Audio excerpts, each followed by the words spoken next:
Hello my lovely people, Grace here, Bicadonia. Today is Tuesday, which means it's video day, and today it's going to be a bike review.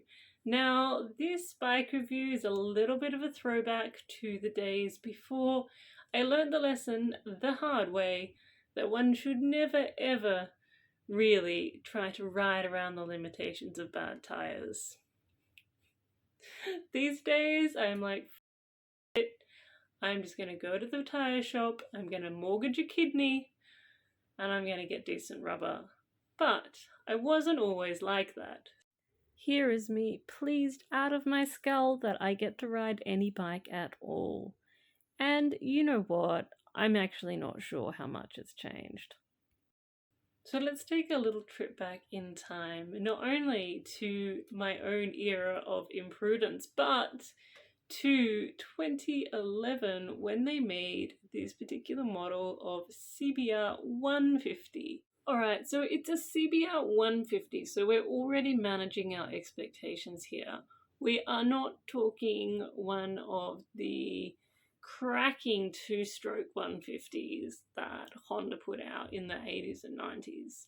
No, this is a little four-stroke, and when you get on it and you chuck it in first gear, it's got about as much torque as a household egg beater.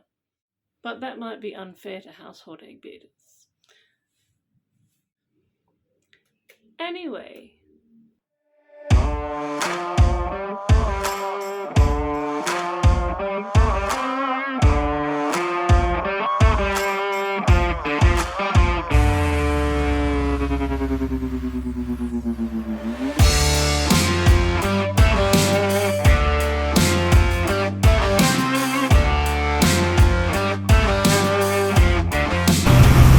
Because in first gear, I've had scooters that pull harder in first gear than this bike, but you get to 130 before you have to change up to top gear. So unfortunately, nobody's done anything worthwhile like putting decent tires on it or replacing the front brake rotor, which after 71,000 Ks is completely toast.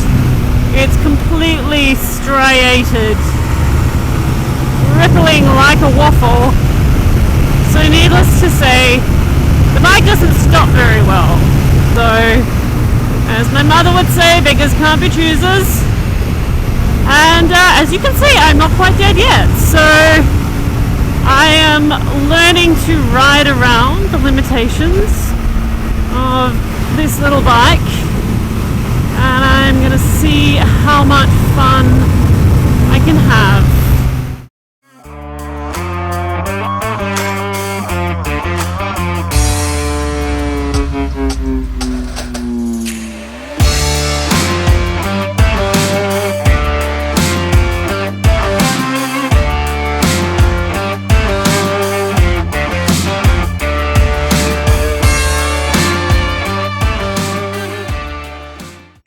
So what was the verdict? For me, I 100% would own one of these bikes and ride the hell out of it. So once you fix up your tires, your brakes, this is pretty easy. What have you got? You've got an underpowered, fully fed sports bike with the rear sets, with the clip-ons. You're in that sports riding position.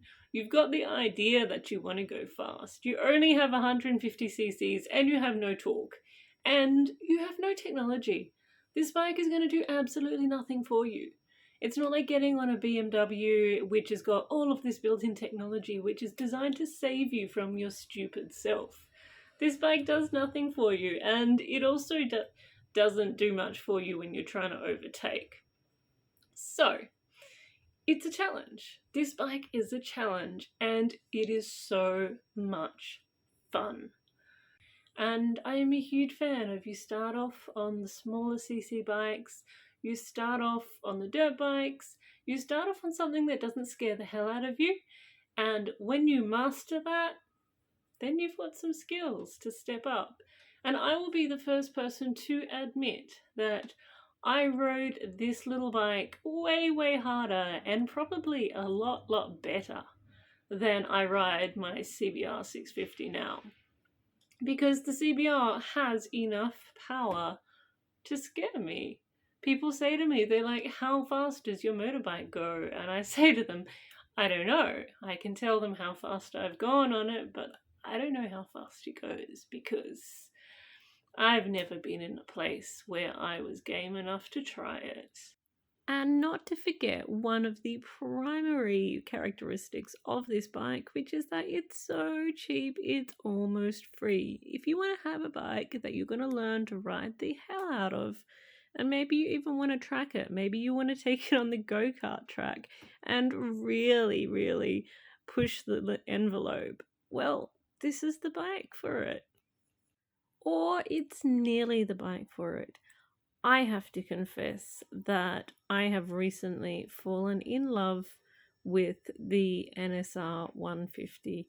Again, 150cc's tiny bike, but dang, that two-stroke, baby, they go. And so that's what I'll be doing for the rest of the pandemic.